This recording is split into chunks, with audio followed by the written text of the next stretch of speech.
Now to blood, sweat and diesel with Road Train. 4 young people are on a camping trip in the outback. Nina, Sophie Lowe and Craig, Bob Morley, are enjoying a close relationship. But there's tension between Marcus, Xavier Samuel, and Liz, Georgina Haig. Out of the blue, the quartet find themselves menaced by a road train that runs them off the road.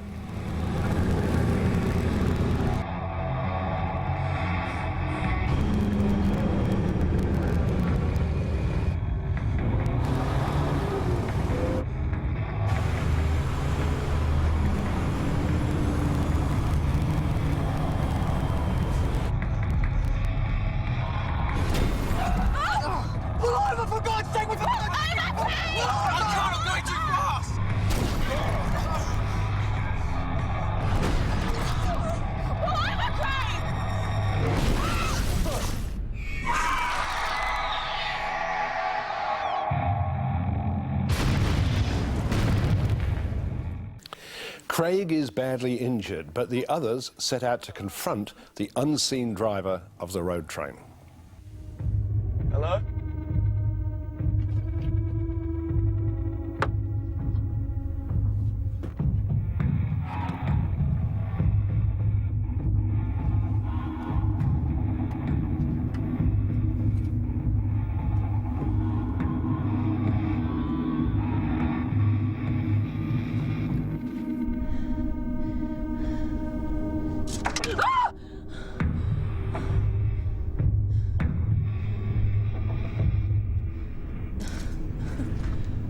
Keys are in the ignition. Seriously, where would they go? Is this weird or what?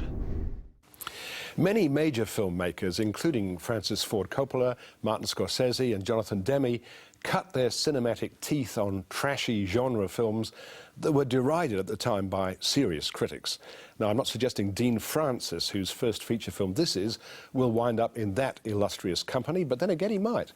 Taking a plot that cobbles together a bit of Spielberg's Duel, a touch of Wolf Creek, and a lot of The Car, the 1977 James Brolin thriller that was in turn derived from an episode of The Twilight Zone, Francis and screenwriter Clive Hopkins have fashioned a supernatural horror yarn that's surprisingly effective, at least for a while. It helps that Francis obviously knows how to direct and that his actors rise to the occasion. There are good performances here. The film looks great, and although the plot gets a bit out of control before the end, it delivers. Margaret? Yes, it does. It does deliver. It's got tension galore, I might say. Yeah. But, you know, I mean, this film is tremendously derivative. I think the shots are too, in a lot of ways. There is only a certain number of ways you can, you know, create that sort of phony tension in film. Yes. And he uses just about every single one. But there is a moment in the film where the Craig character comes out of the back part of the road train, and his makeup is so obvious and phony that... See, that's interesting because it didn't bother me. I mean... Well, so much of the film is unbelievable. You'd think you would go along with something like that. But I didn't, because it is something external to the film that's been applied that made me go, I don't believe that he would come out with makeup like that. Look, as I say, it didn't bother me. It's a film obviously made on a very low budget.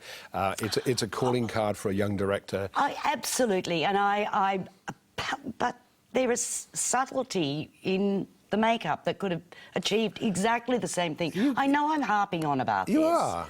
But it is a distancing thing, and there is another instance in that sequence that is also problematic. So slap over the knuckles for the makeup artist, is that... And a little bit for continuity, but at the same time, I think it is impressive as a first feature. I think it's an impressive first And feature. I'm going to give it 3.5 stars. So am I, 3.5.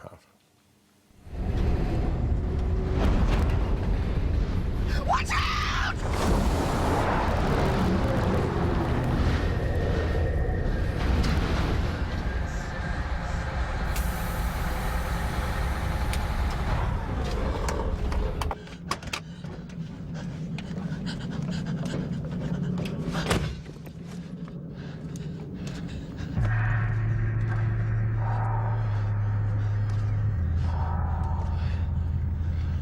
You turned off the road.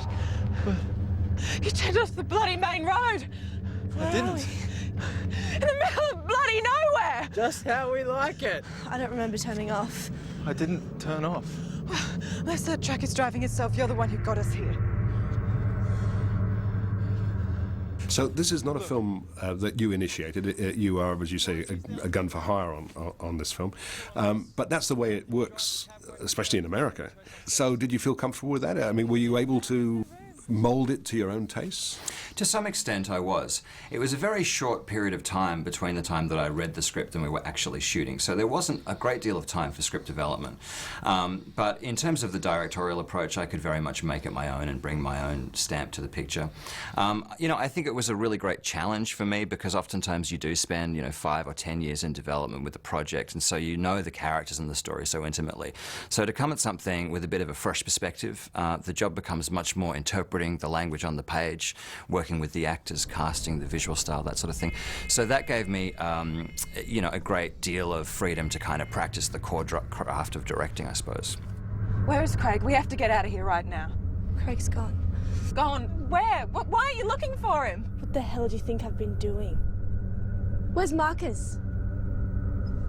Have you figured this out yet? Where's 'Cause Marcus? Who cares? We're not waiting for him. We're not waiting for anyone.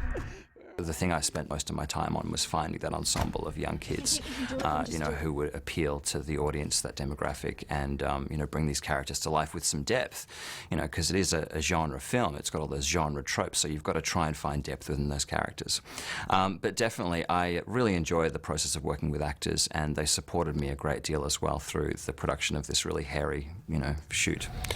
What about visually? You obviously work closely with the cinematographer, Carl Robertson. Yes, Carl and I went to film school together. He shot a lot of my short films, so we had a great rapport.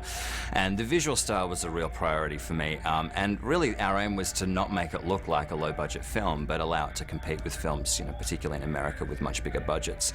So we spent a lot of time looking at visual references, and we were, you know, very influenced by, you know, particularly American movies of the genre, in particular The Hitcher, strangely enough, you know, in terms of its adventurous use of camera moves and that sort of thing.